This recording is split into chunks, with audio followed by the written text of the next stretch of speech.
आज हम बात करेंगे मुजान की बहुत सूजी की बैक स्टोरी के बारे में कि आखिर कैसे वो डीमन बना और क्यों वो तांजीरो के हानाफुडा इयरिंग से इतना डरता है। इन सारी बातों का जवाब तुम्हें यहीं इसी वीडियो में मिलेगा, इसीलिए इस वीडियो को एंड तक जरूर देखना। मुजान का जन्म हुआ था हायन एरा में। जब मुजान अपनी माँ के पेट में ही था तभी उसकी दिल की धड़कनें काफी बार रुक गई थी और जब वो पैदा हुआ तब वो ना ही रो रहा था और ना ही सांसें ले रहा था, जिस वजह से सबको लगा कि मुजान पैदा होते ही मर गया। लेकिन जब मुजान को दफनाने ले जाया गया तब वो अचानक से ही रोने लगा। इससे सबको पता चला कि मुजान जिंदा है और मुजान ने पैदा होते ही उन सबके साथ एक बहुत बड़ा प्रैंक कर दिया। अब जैसे जैसे मुजान बड़ा हुआ उसको पता लगा कि उसको एक बहुत ही जानलेवा बीमारी है जिसकी वजह से वो 20 साल की उम्र में ही मर जाएगा। इसीलिए इस बीमारी को ठीक करने के लिए मुजान का जोरों शोरों से इलाज होने लगा। कभी कोई उसके मुंह में घुसा देता दवाई, कभी कोई उसके पिछवाड़े में घुसा देता इंजेक्शन, बट इन सब चीजों के बावजूद भी मुजान ठीक नहीं हो रहा था। जब मुजान अपनी मौत के बहुत करीब था तब एक डॉक्टर ने मुजान को एक दवाई बनाकर खिलाई। मुजान को लगा कि इस दवाई का भी मुजान के ऊपर कोई असर नहीं होगा। मुजान इस पॉइंट तक इतना ज्यादा फ्रस्ट्रेट हो गया था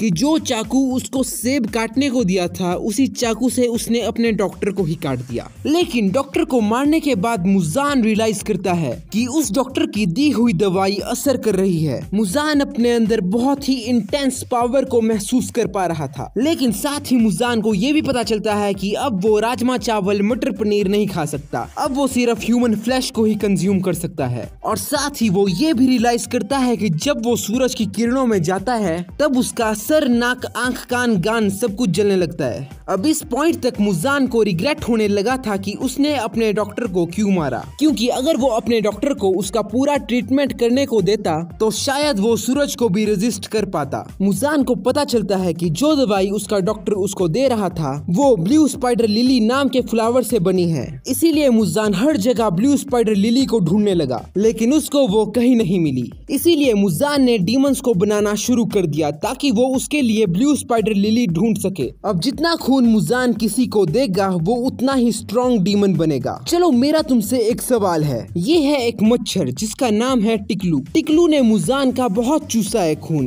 तो क्या अब टिकलू भी डीमन बन जाएगा? अपना आंसर मुझे कमेंट्स में जरूर बताना। कुछ समय बाद मुजान की मुलाकात होती है तमायो नाम की एक लड़की से। तमायो को एक जानलेवा डिजीज था, लेकिन तमायो इतनी जल्दी मरना नहीं चाहती थी। तमायो अपनी फैमिली के साथ और भी ज्यादा टाइम स्पेंड करना चाहती थी, इसीलिए मुजान ने उसको डीमन बना दिया। लेकिन डीमन बनने के बाद तमायो ने सबसे पहले अपनी ही फैमिली को मार दिया और जब उसको होश आया तब उसको पता चला कि उससे कितनी बड़ी मिस्टेक हुई है। इस पॉइंट के बाद से तमायो मुजान से बहुत ही नफरत करने लगी थी। इसके बाद टाइम बीतता गया और फिर शुरू हुआ सेंगोकू एरा। और इस टाइम को सभी डीमन स्लेयर्स का गोल्डन एरा माना जाता है, क्योंकि इसी समय सभी ब्रीथिंग स्टाइल्स का इन्वेंशन हुआ था और साथ ही इसी एरा में गोट योरिची का जन्म भी हुआ था। खैर कुछ समय बाद मुजान की मुलाकात होती है मिचिकात्सु नाम के एक डीमन स्लेयर से। मुजान मिचिकात्सु को डीमन बनने का ऑफर देता है और मिचिकात्सु मान जाता है और आगे चल के मिचिकात्सु ही बनता है अपर मून 1 कोकोशिबो। मिचिकात्सु अपने भाई से बहुत जलता था। उसको लगा अगर वो डीमन बन जाएगा तो शायद वो अपने भाई से ज्यादा स्ट्रॉन्ग हो जाएगा।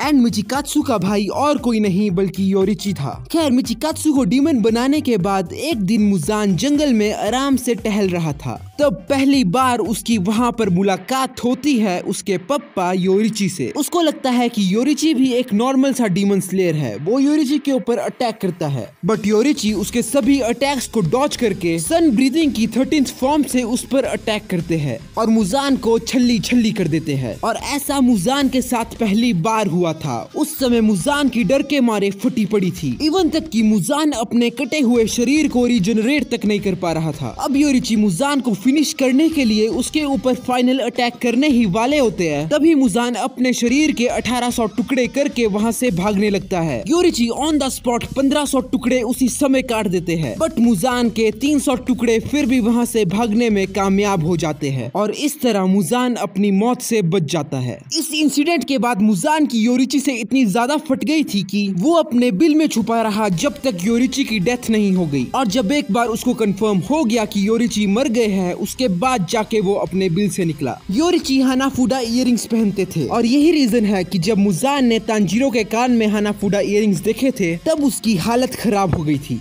जब योरिची की डेथ हुई उसके बाद मुजान ने अपर मून 1 कोकोशिबो के साथ मिलकर उन सभी लोगों को मारना शुरू कर दिया जो सन ब्रीदिंग जानते थे, क्योंकि योरिची भी सन ब्रीदिंग ही यूज करते थे। और ऐसे ही टाइम बीतता गया और मुजान ने डिसाइड किया कि अब वो 12 किजुकी को बनाएगा, जिसमें 6 लोअर मून डीमंस होंगे और 6 अपर मून डीमंस होंगे। और इन डीमंस का काम ये होगा कि वो मुजान के लिए ब्लू स्पाइडर लिली को ढूंढे और साथ ही सभी हाशिरास का खात्मा करे। ऐसे ही समय बीतता गया और शुरू हुआ ताइशो एरा। और यही वो समय था जब मुजान ने जाने अनजाने में एक डीमन बना दिया जो कि सन को रेजिस्ट कर सकता था। और वो डीमन और कोई नहीं बल्कि थी नेजुको। जब मुजान को पता चला कि नेजुको सन को रेजिस्ट कर सकती है तब वो खुशी के मारे बौखला जाता है। वो डिसाइड करता है कि अब वो नेजुको को कंज्यूम करेगा और खुद भी सन को कॉन्कर कर देगा। लेकिन नेजुको को कंज्यूम करने से पहले उसको पूरी डीमन स्लेयर कॉर्प्स की लाश से होकर गुजरना पड़ेगा। खैर मुजान नेजुको को कंज्यूम करने के लिए पहुंचता है और फाइनल बैटल शुरू होती है। फाइनल बैटल में तमायो भी डीमन स्लेयर कॉर्प्स के साथ ही थी। उसने डीमन स्लेयर कॉर्प्स के साथ मिलकर एक काफी खतरनाक पॉइजन बनाया था जो कि उसने काफी चालाकी से मुजान के अंदर इंजेक्ट कर दिया। इस पॉइजन के काफी ज्यादा खतरनाक इफेक्ट्स थे, जैसे कि ये पॉइजन मुजान की उम्र काफी जल्दी बढ़ा रहा था। मुजान की उम्र 10 मिनट में ही 500 साल तक बढ़ रही थी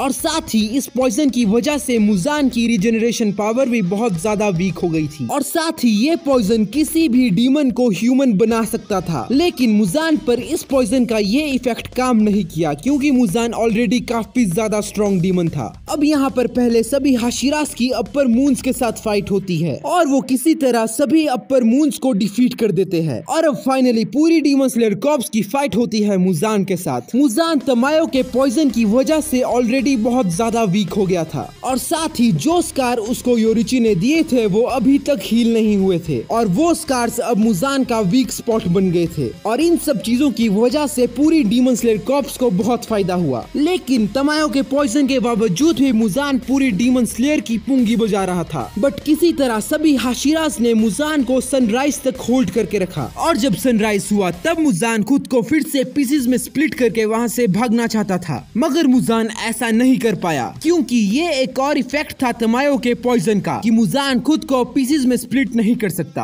अब यहाँ पर मुजान बुरी तरह से घबरा जाता है और खुद को एक जायंट बेबी में ट्रांसफॉर्म करके वहाँ से भागने लगता है। लेकिन इसके बावजूद भी पूरी डीमन स्लेयर कॉर्प्स और सभी हाशिरास मुजान को रोक कर रखते हैं जब तक कि वो राख नहीं बन जाता और फाइनली मुजान मर जाता है। लेकिन मुजान था काफी छुपा रुस्तम। वो मरने से पहले अपना सारा खून तांजीरो में ट्रांसफॉर्म कर देता है और तांजीरो बन जाता है डीमन। और कोई ऐसा वैसा डीमन नहीं, तांजीरो को सन से भी कुछ नहीं हो रहा था। ये देखकर पूरे डीमन स्लेयर कॉर्प्स की फट के फ्लावर हो जाती है। लेकिन शुक्र है कनाओ का कि वो एक अच्छा सा मौका देखती है और तांजीरो के अंदर तमायो का डीमंस को ह्यूमंस बनाने वाला एंटीडोट इंजेक्ट कर देती है और फाइनली तांजीरो फिर से ह्यूमन बन जाता है। और ऐसे अंत होता है मुजान की बहुत सूजी का। अब अगर तुमको ये वाली वीडियो पसंद आई है तो तुम मेरी इस वीडियो को भी ट्राई कर सकते हो। इसमें मैंने योरिची की पूरी बैक स्टोरी को एक्सप्लेन किया है। इस वीडियो का लिंक मैं अपने डिस्क्रिप्शन में डाल दूंगा और साथ ही इस चैनल को सब्सक्राइब भी कर देना ऐसे ही एनिमे रिलेटेड कंटेंट देखने के लिए। मैं मिलूंगा तुमसे अगली वीडियो में, तब तक के लिए सायोनारा।